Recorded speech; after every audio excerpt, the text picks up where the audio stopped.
Hello friends, मैं आशीष गुप्ता आप सभी को आज विद्युत द्विध्रुव की निरक्षीय स्थिति में वैद्युत क्षेत्र की तीव्रता के बारे में बताऊंगा। यह कई बार पूछा जा चुका है 12th बोर्ड के एग्जाम में, इसलिए यह बहुत ज़रूरी टॉपिक है। आइए हम इसके बारे में जानते हैं। वैद्युत द्विध्रुव की निरक्षीय स्थिति में वैद्युत क्षेत्र की तीव्रता क्या है। सबसे पहले हमें इसके लिए फिगर ड्रा करना पड़ेगा। आइए देखते हैं।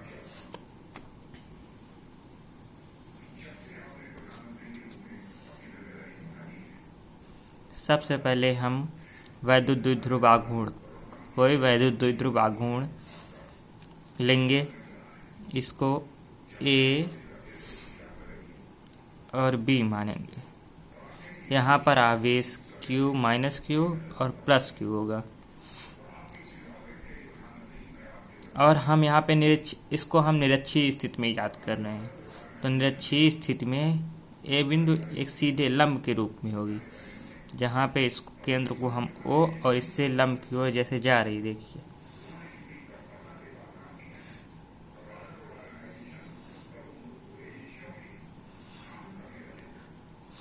तो हम इसको रचना करने के लिए एक काल्पनिक रेखा खींचेंगे।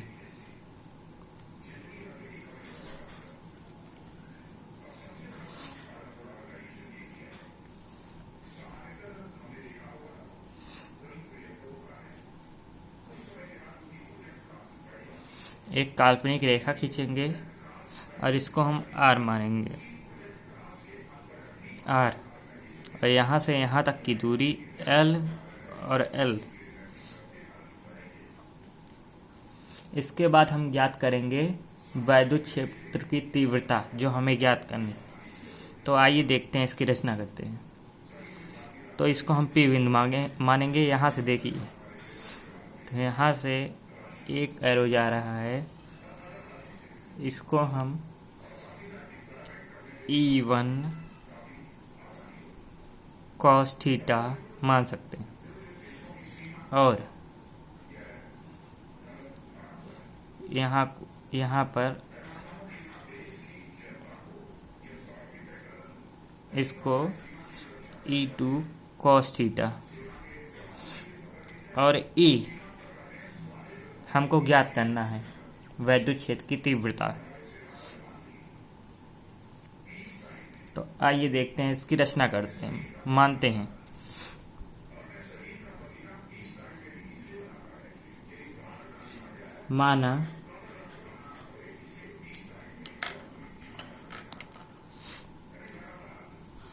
माना कोई वैद्युत द्विध्रुव आघूर्ण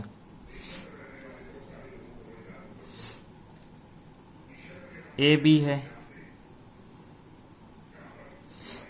है, और उस पर एक परावैद्युतांक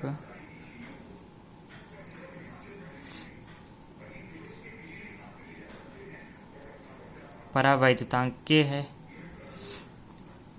अगर हम इसको ज़्यादा मानेंगे तो ज़्यादा टाइम वेस्ट होगा, इसलिए आते हैं हम सीधे इसको सॉल्व करते हैं। तो आइए देखते हैं इसको हम यहाँ पे जैसे है, इसको हम पाइथागोरस प्रमेय से बाई PGT, पाइथागोरस प्रमेय। क्या होता है पाइथागोरस प्रमेय? कर्ण का वर्ग बराबर लंब का वर्ग प्लस आधार का वर्ग बेस।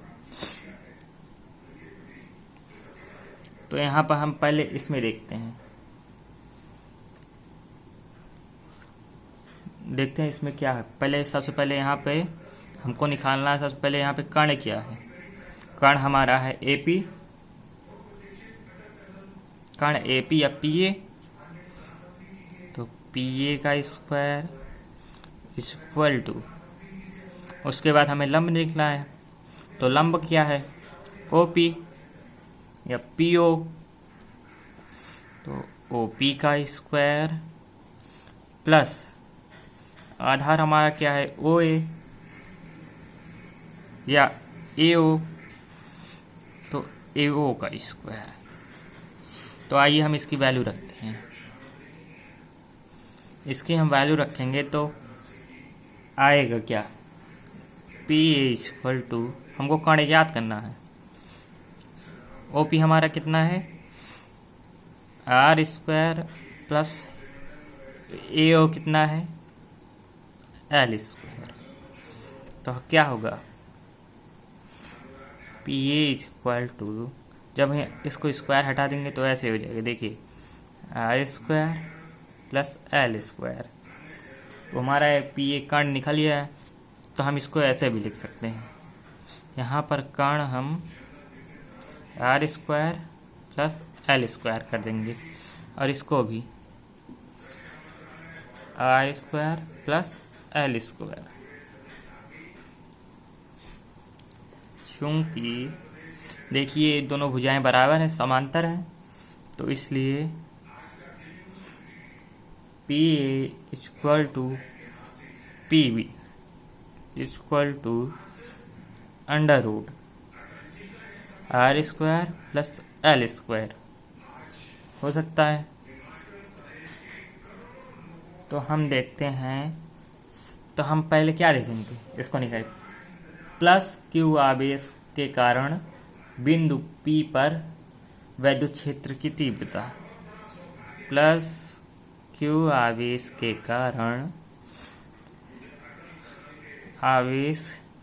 कारण वैद्युत क्षेत्र, वैद्युत के कारण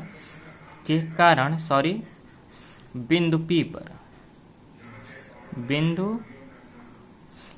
पर, यहाँ पे देखिए प्लस Q के कारण बिंदु P पर वैद्युत क्षेत्र की तीव्रता कितनी होगी, E, हमको यही ज्ञात करना है, वैद्युत क्षेत्र की तीव्रता E। तो आइए देखते हैं के कारण बिंदु P पर वैद्युत क्षेत्र की तीव्रता E, तो हम ऐसे लिख सकते हैं, E1 इक्वल टू, यहाँ पे E1 है, E1 equal to 1/4 pi epsilon not K Q1 upon under root R square plus L square का होल स्क्वायर।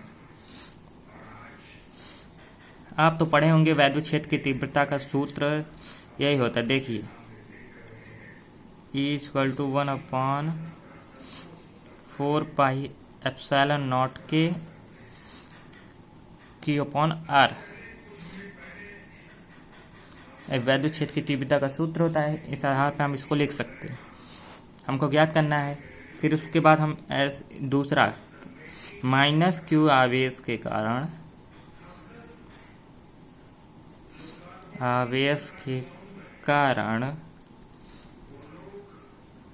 बिंदु P पर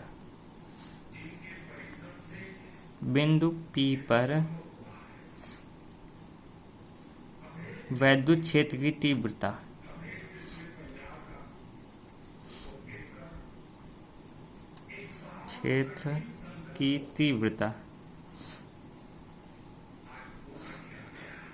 E2, देखिए माइनस Q आवेश के कारण बिंदु P पर वैद्युत क्षेत्र की तीव्रता Q2, तो हम इसको ऐसे लिख सकते हैं, E2 equal to 1/4 pi epsilon not K Q upon are square plus L square का होल स्क्वायर लिख सकते हैं। तो उसके बाद हमको ज्ञात करना है परिणामी वैद्युत क्षेत्र की तीव्रता। तो परिणामी वैद्युत क्षेत्र की तीव्रता, परिणामी वैद्युत क्षेत्र की तीव्रता बिंदु P पर, तो हमको यही ज्ञात करना है। देखिए बिंदु P पर परिणामी वैद्युत क्षेत्र की तीव्रता, इसको बिंदु P पर परिणामी वैद्युत क्षेत्र की तीव्रता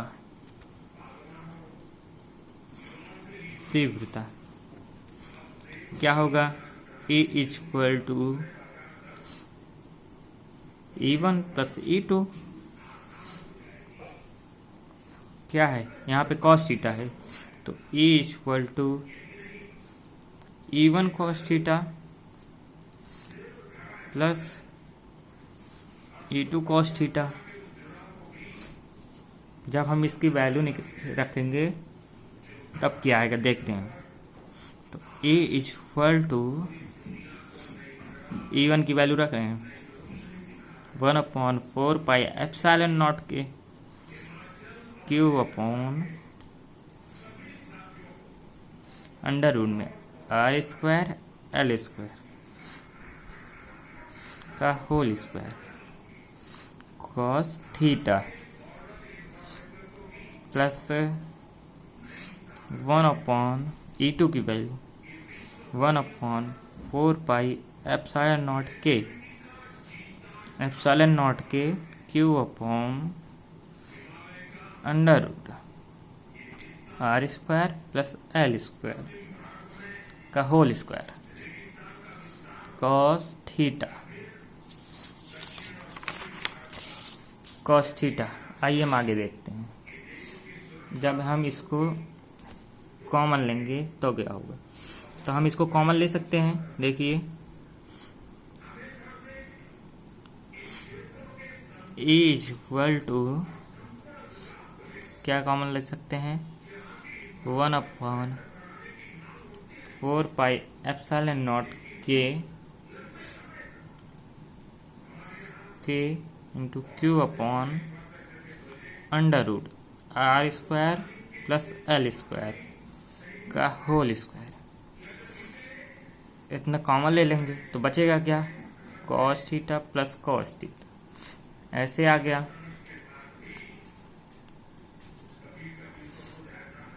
तो E equal to 1/4 pi epsilon not के Q upon under root are square plus L square का होल स्क्वायर। तो यहाँ क्या हो जाएगा 2 cos थीटा। तो E equal to 1/4 pi epsilon not के into q upon are square plus L square का whole square into 2L upon are square plus L square. ये कहाँ से आया आप सोच रहे होंगे, तो क्या लिखेंगे? cos थीटा इक्वल टू क्या होता है? आधार बटे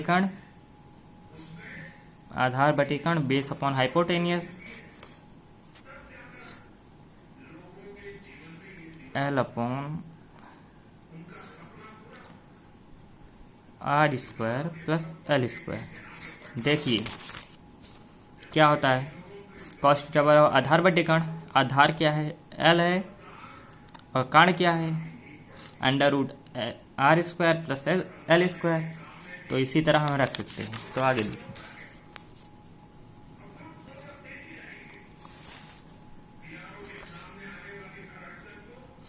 E is equal to 1/4 pi epsilon not के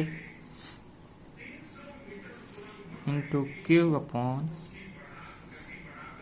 under root are square plus L square का होल स्क्वायर इंटू 2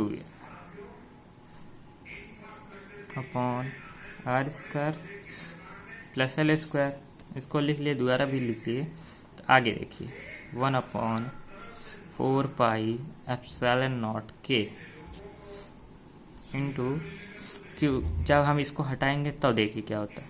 अब हम स्क्वायर इसको हटा देंगे तो आर स्क्वायर, अंडर रूट हटा देंगे इसको तो एल स्क्वायर आ जाएगा into 2l upon are square plus L square का 1/2 1/2। तो E is equal to 1/4 pi epsilon not के इंटू क्यू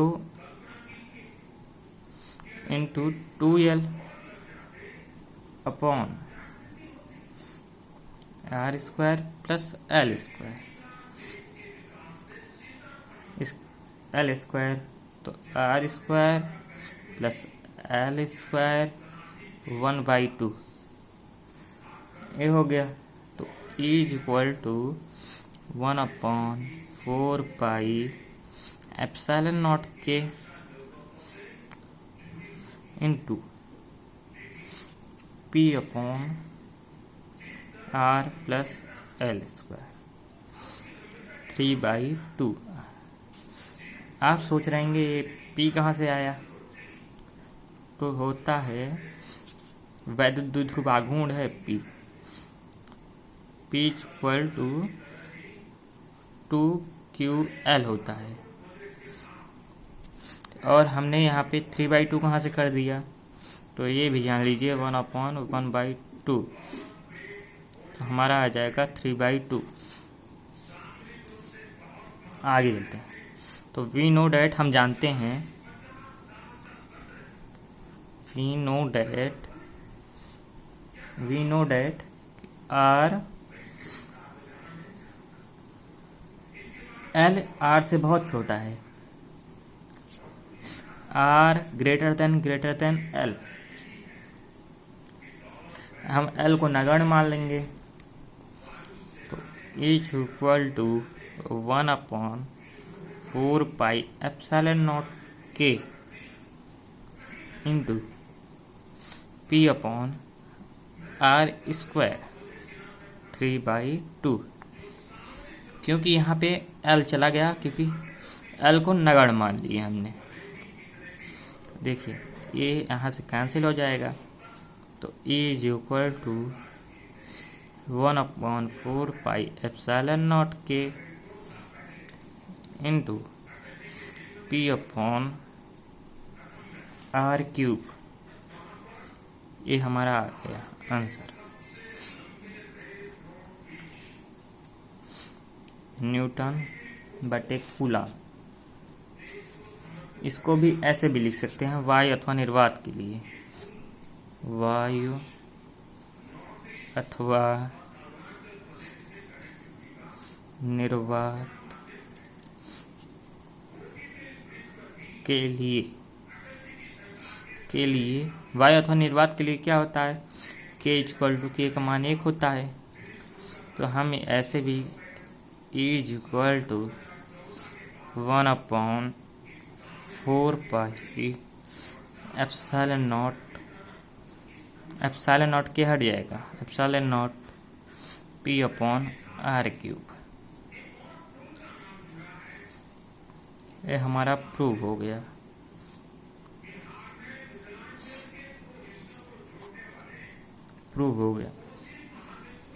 इसको क्या कहें, अच्छी स्थिति की वैद्युत तीव्रता अच्छी स्थिति की वैद्युत तीव्रता की द्विगुनी होती है।